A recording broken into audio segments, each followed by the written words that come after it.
मित्रांनो, मकर संक्रांतीच्या दिवशी 11 गव्हाचे दाणे घेऊन आपल्याला एका कळसाभर पाण्यात टाकायचे, थोडी काळी तीळ टाकायची आहे आणि तो कळसा घेऊन आपल्याला पिंपळाच्या झाडाला ते जल आपल्याला अर्पण करायचे। मग नंतर आपल्याला लवंगा दिव्यामध्ये टाकायला लागतील, तीळ आणि गुळ नैवेद्य द्यायला लागेल। तर सर्व सामग्री एकत्र करून घ्यायची म्हणजे आपली घाईघाई होणार नाही। लवंग ही एकादशीच्या दिवशी, मकर संक्रांतीच्या दिवशी प्रत्येक दिव्यांमध्ये टाकायचे आहे। सरसोचा तेलाचा दिवा तयार करायचा आहे।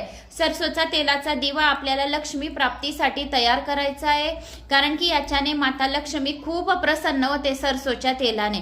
त्याशिवाय शनी देवतेला सुद्धा सरसोचं तेल खूप आवडतं। आज मकर संक्रांती असल्यामुळे सरसोचा तेल आणि काळी तीळ टाकून आणि एक लवंग टाकून आपल्याला तो दिवा माता लक्ष्मीला प्रसन्न करण्यासाठी लावायचा आहे। तर आता हा दीप प्रज्वलित करताना मनातल्या मनात प्रार्थना करा की हे माता लक्ष्मी आमचे मान प्रतिष्ठा वाढू दे, दुःख दारिद्र्य दूर होऊ दे आणि धनाचे आगमन आमच्या घरात होऊ दे। धूप दीप नैवेद्य असे करून माता लक्ष्मी समोर तो दीप जाळायचा आहे आणि परत माता लक्ष्मीला आपल्याला प्रार्थना करायची आहे की आमच्या मुलांच्या सर्व इच्छा कामना पूर्ण कर। ज्याला घर नसणार त्याला घराची प्राप्ती होऊ दे, ज्याला धन नसणार त्याला धनाची प्राप्ती होऊ दे, असे मनातल्या इच्छा बोलून तो दीप आपल्याला आपल्या घराच्या उंबरठ्यावर ठेवायचा आहे। याच्याने लक्ष्मी प्राप्ती खूप लवकर होते।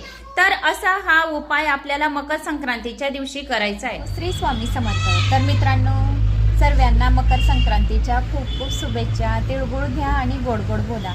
तर आज मी इथे आलेली आहे, हे पिंपळाचं झाड आहे बघा। तर या दिवशी मकर संक्रांतीच्या दिवशी एकादशी खूप वर्षात आलेली आहे। तर पिंपळाच्या झाडाला आपल्याला तीळ मिश्रित जल अर्पण करायचं आहे आणि थोडासा गुळ पण त्याच्यात टाकायचा आहे। आपल्याला एकादशीच्या दिवशी हा प्रयोग आपल्याला करायचा आहे।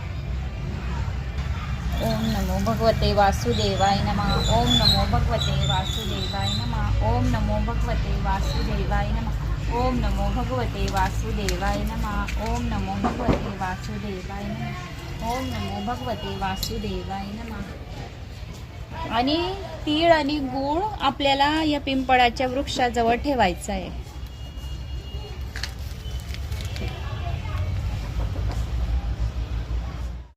मग आपल्याला तीळ आणि गुळ लक्ष्मी मातेला म्हणजे तुळशी देवीला आपल्याला अर्पण करायचे आहे आणि मग लक्ष्मी नारायणला सुद्धा आपल्याला तिळगुळ अर्पण करायचं आहे। याच्याने आपल्याला कोट्यवधी पुण्यफळाची प्राप्ती होईल, सर्व पापांचा नाश होईल आणि वैकुंठ लोकची आपल्याला प्राप्ती होईल। त्याशिवाय माता लक्ष्मी सुद्धा आपल्यावर प्रसन्न होईल। तर असा हा मकर संक्रांतीच्या दिवशी छोटेसे उपाय अगदी 3 मिनिटात करायचे आहे। आवडल्यास लाईक शेअर सबस्क्राईब नक्की